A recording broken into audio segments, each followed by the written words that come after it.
Hello. Sorry, I cut myself. Oh my goodness. I don't know. With my Kimilembele here, oh my god. This girl of yours, guys, eh? I don't know. I just have too much Kimilembele. But anywho, um, welcome. Whew, welcome to another exciting segment of Owning My Story, specifically moving on. Hey, so sorry. Oh my god, I'm bleeding, eh?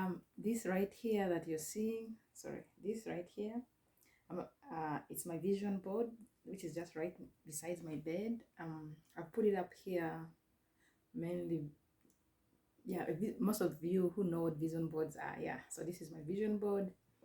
I cannot show it to you because there's some personal stuff, personal content on it. Things, okay, where I am currently, things I want to achieve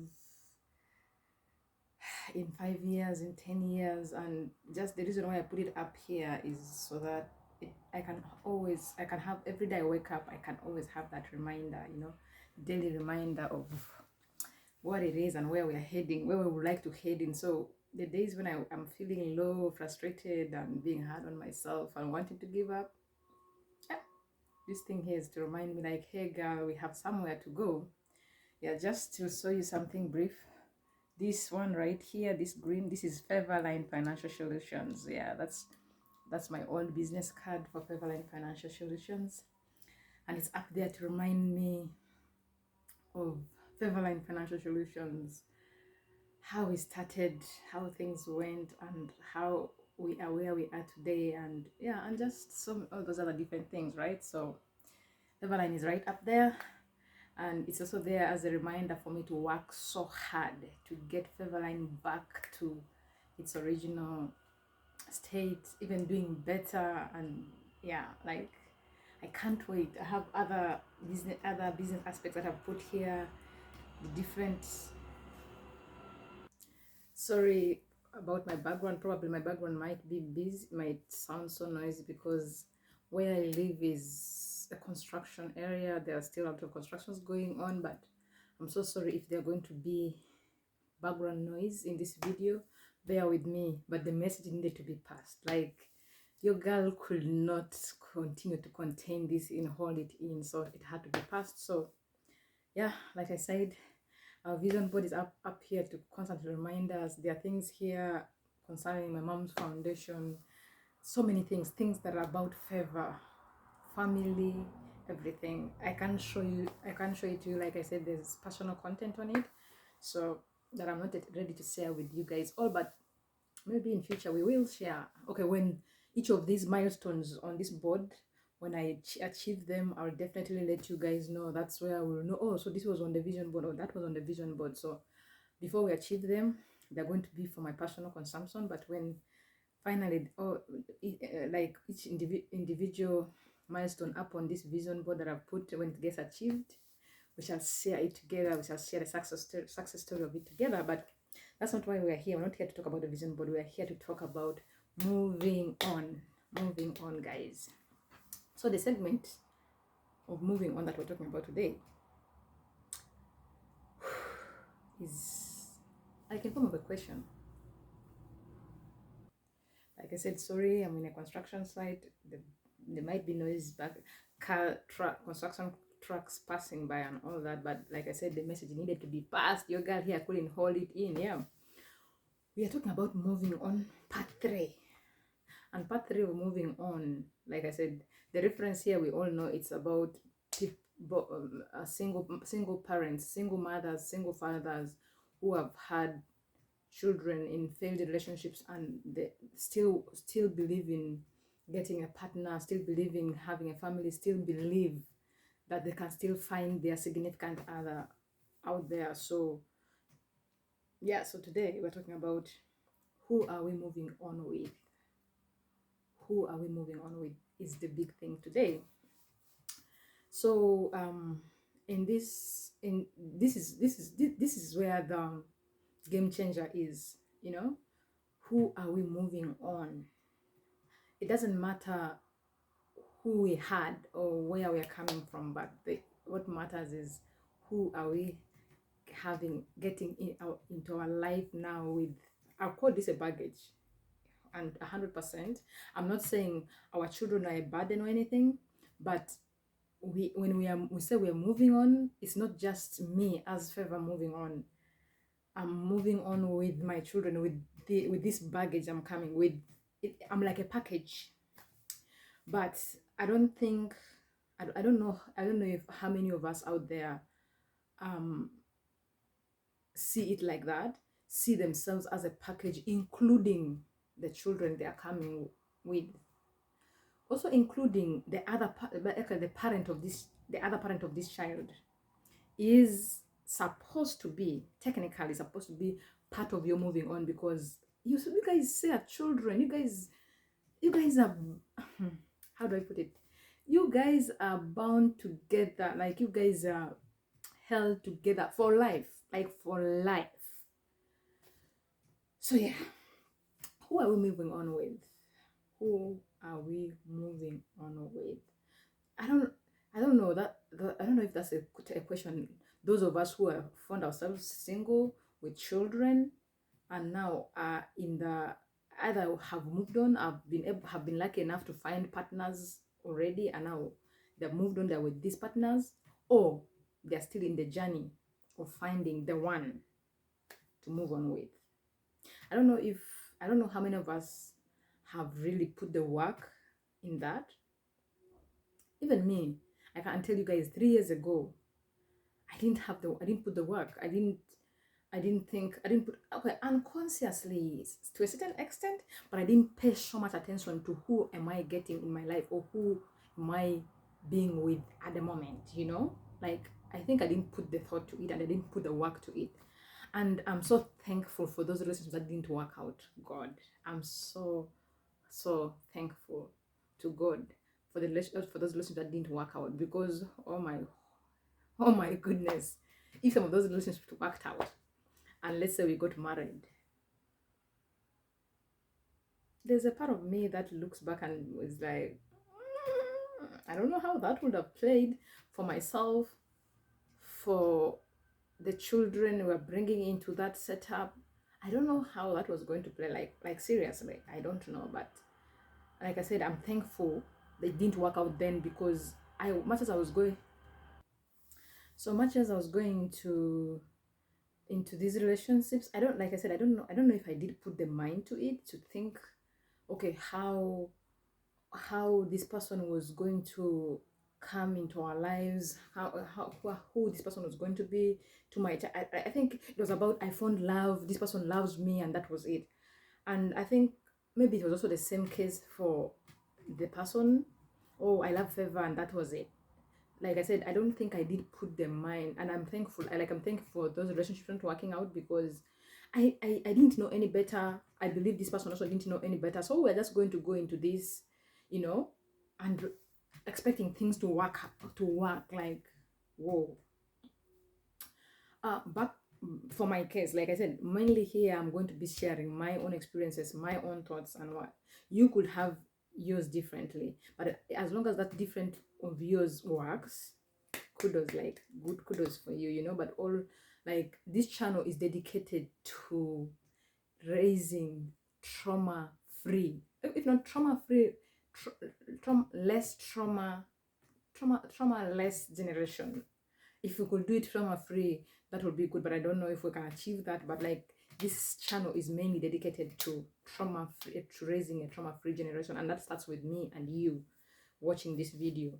So I always refer to myself and my story and experience, which is what I know best, right? When it comes to step parenting, personal for me, like I said, I was a stepchild. I'm still a stepchild, right? And my own experience of being a stepchild, and then also seeing other stepchildren, guys, I hated I hated the idea of a stepmother. Like, I hated it. I hated the idea of a stepmother, just because okay, like I said, we have had all the nasty stories about stepmothers being wicked, stepmothers being this, stepmothers being that, stepmothers.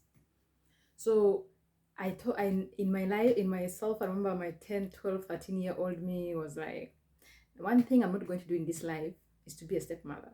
So any man with children was a no, no, no, no, no for me. But God was like, this you girl, you have no idea what I have in store for you. But then I ended up finding myself a stepmom. Um, I ended up finding myself a stepmom. Like even when I said I hated it, I like, if there's anything I wanted in this life, I wanted, like, I remember saying I wanted a family. I wanted to be a wife. I wanted to be a mother. I wanted to have a family of my own. Like the desire to have a family of my own, you guys, you have no idea of how deep, like how much that means to me. Or like, yeah, that's what I wanted. But in this, wanted to be what, because I didn't want to be a stepmother, so I didn't want a man who had children. That one is no, because like my family lineage, which is something I'm going to share in another episode about generational trauma and how that plays itself, which is something I'll share in some time. So in my family, my mom, my grandmom, okay, I'm more attached to my maternal family. So my grandma, my mom's mother, was also in a polygamous family, so she was a stepchild. And I feel like I didn't get to explore her life into depth, but there was an element of stepchildren and treatments being different and things like that. My own mom has been a stepchild, and in that stepchild, oh my god, for my mom's struggles, I saw them, I witnessed them, I would hear her complain about them, I would hear her talk, like I would hear her frustrations, her disappointments, I would hear them. So yeah, and then I also find myself in that same scenario of being a stepchild. I saw my own frustrations and all that, so I didn't want to be that woman, because like I said, in all these scenarios of being stepchildren, my mom had people to blame. And most of these people she had to blame for her being excluded, for her not being acknowledged, for her not being recognized as a legitimate child or as part of the family. She attributed this to the mother of the other children. Like there was a step mother in the scenario. And then same for me, my also not being acknowledged, not being part of the included in, like all those things, I also attributed this to someone in a position of a stepmom. So it, which means in my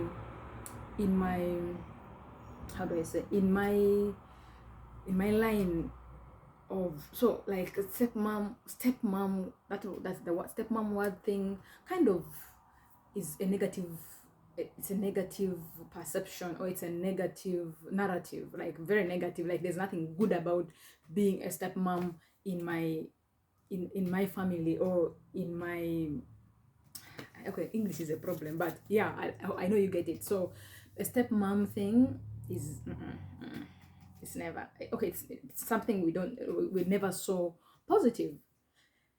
And then boom, this girl of yours here became one.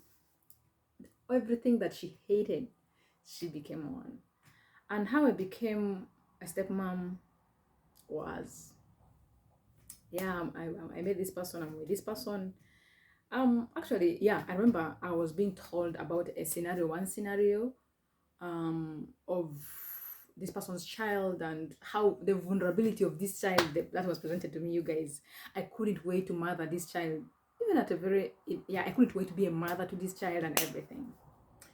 Now 4 months pregnant down the road, and then I realized actually it's not just a one scenario, it's actually there's actually another scenario of, there's just another child involved, not just this one that we know about. And boom, and that's, I'm glad I had an opportunity to be a stepmom, because it also changed my perspective in a way.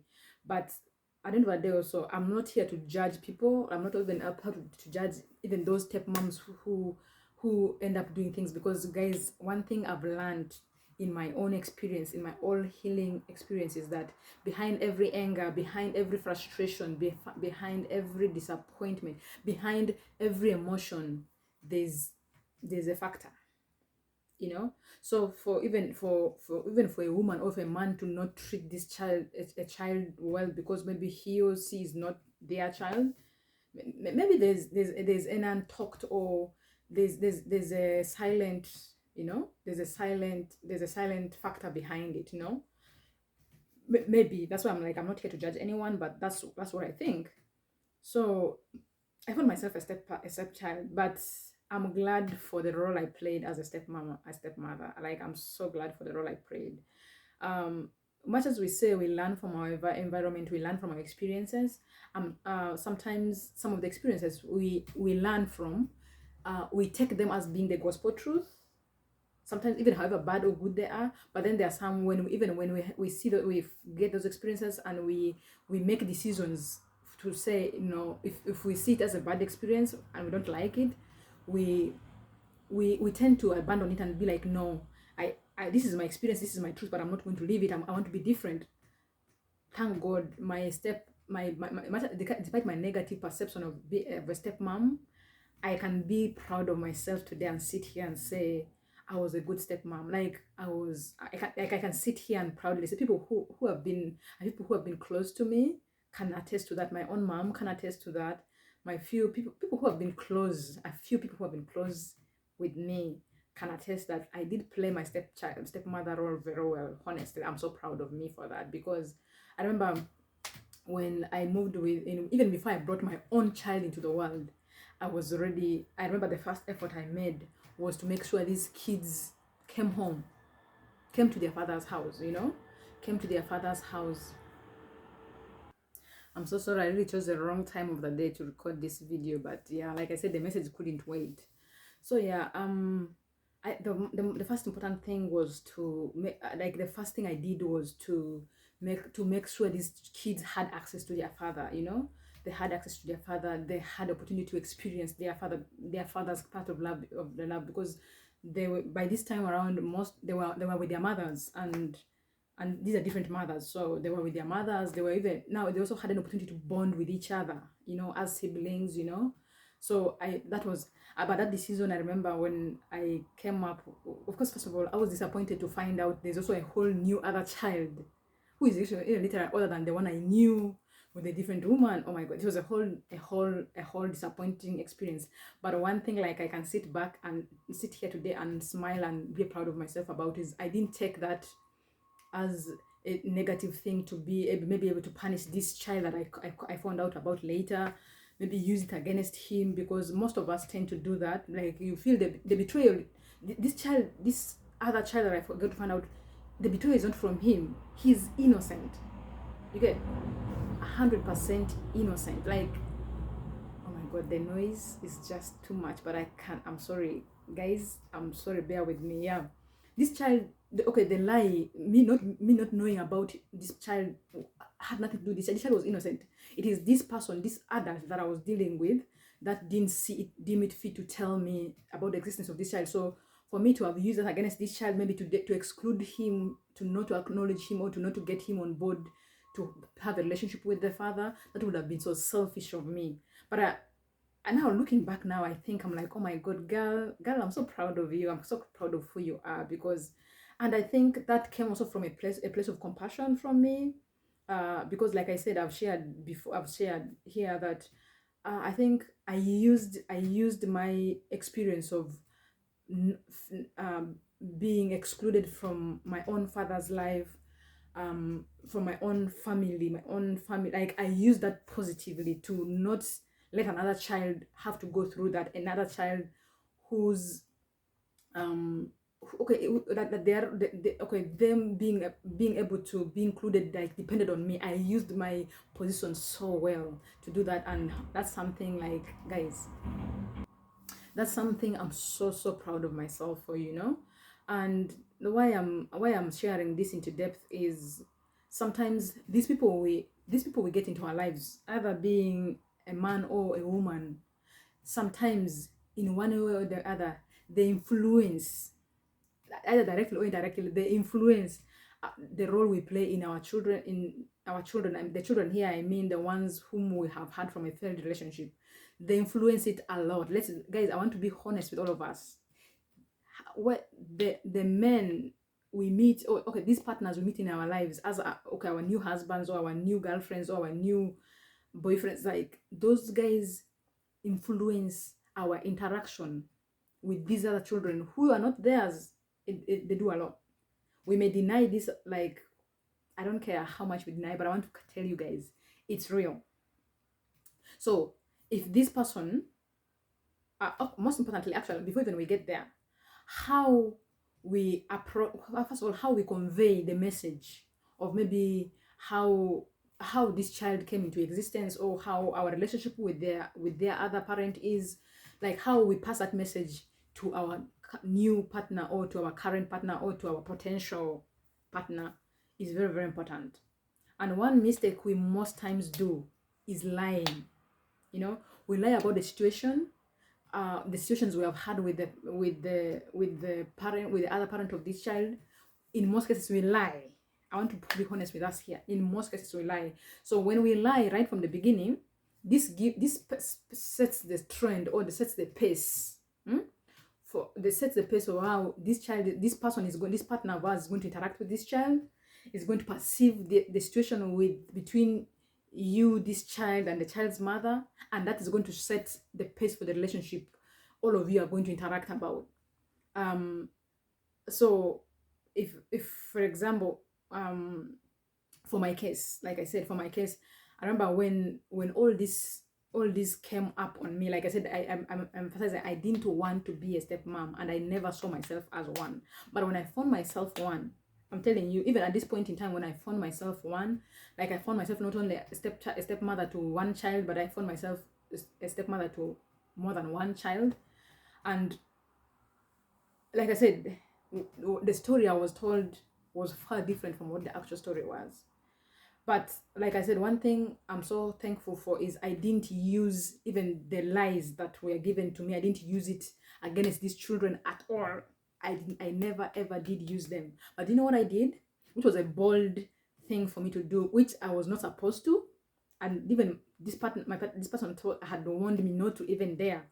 But I took the law into my hands. You guys, I took the law into my hands to go and interact with the mothers of these children. Of course, as you told me you're no longer with these people, right? So what's there to hide? You're no longer with them. So I'm the one in your life. That's what I'm saying. Sometimes lies is where the problem is. Every child would have the opportunity to experience mom and dad, even if mom and dad are not together. But because we set the foundation for this interaction to happen based on lies, it becomes very, very difficult to even incorporate this child, or even for just to have a smooth relationship all around. It is very difficult because most cases they are lies. So in this scenario, what I'm saying is, if we are having these issues and we have used lies before, it's high time we come clean about those lies and handle and deal with these issues with some bit of truth. It's not okay. It's for yourself, for your own peace, for the peace of this other partner we're bringing on board, for the peace of the other parent of this child, and most importantly for this child. That is how serious this is. So as for me, your case is, I'm just saying for me at that time, what I did, I made sure I had a conversation with these mothers. Okay, for one mother it was very difficult. We interfaced, but because it was terrible that it was terrible. I couldn't go forward to even have a one-on-one conversation for us to understand each other, first of all, I wanted also the trust of these mothers, that I'm not here to cause any harm to their children. I'm here to be a mother to them the same way I will be to my own children. Like, I wanted to build that rapport. I don't know why I felt it was so important to do that, but for one, it didn't work out. It's okay, but I still had access to the child. I still lived with the child. I still was able to perform the mother role for this child, thankfully, though the interaction with the mother didn't work out. But for the other one, we had a heart-to-heart conversation with this lady. You know, I had to have conversation where we kind of built some reasonable level of understanding, though I don't think I can say it was a smooth relationship all through, but we kind of reached a certain level of understanding. And thanks for the initiatives I took, and I took this behind the back of the father, by the way, because like I said, the father didn't want those conversations to happen, and one, because there were already lies involved, so meaning going ahead to have these conversations will mean certain truths will be discovered, which was going to be comfortable. But most importantly, I'm thankful that I didn't use those situations against the children. Like, that's one thing I applaud myself for. And I trust that even if I'm going to be a stepmother again, I'm still going to play the same role, because like I said, I've promised myself. I didn't like sit myself down and be like, oh, Fema, this is what I'm going to do. But I think unconsciously in my head, I was just like, you know what, I'm not going to be the reason a child can't experience their father's love, or all that their father has to offer for them, not just because I'm not their mother, but yet I'm with their father. So I'm going to love this child as much as I love my own children, because as long as they're all I'm going to, as long as they all belong to this man, I'm going to, you know. And for those who don't feel like that, like for example, if you're a lady out there, or if you're a man out there, and you know deep down your heart that you are not going to be comfortable with the situation of another child, and please, I beg of you, don't push forward in such a relationship, because you you're going to try to force things to happen, but then some people are going to get hurt in the end.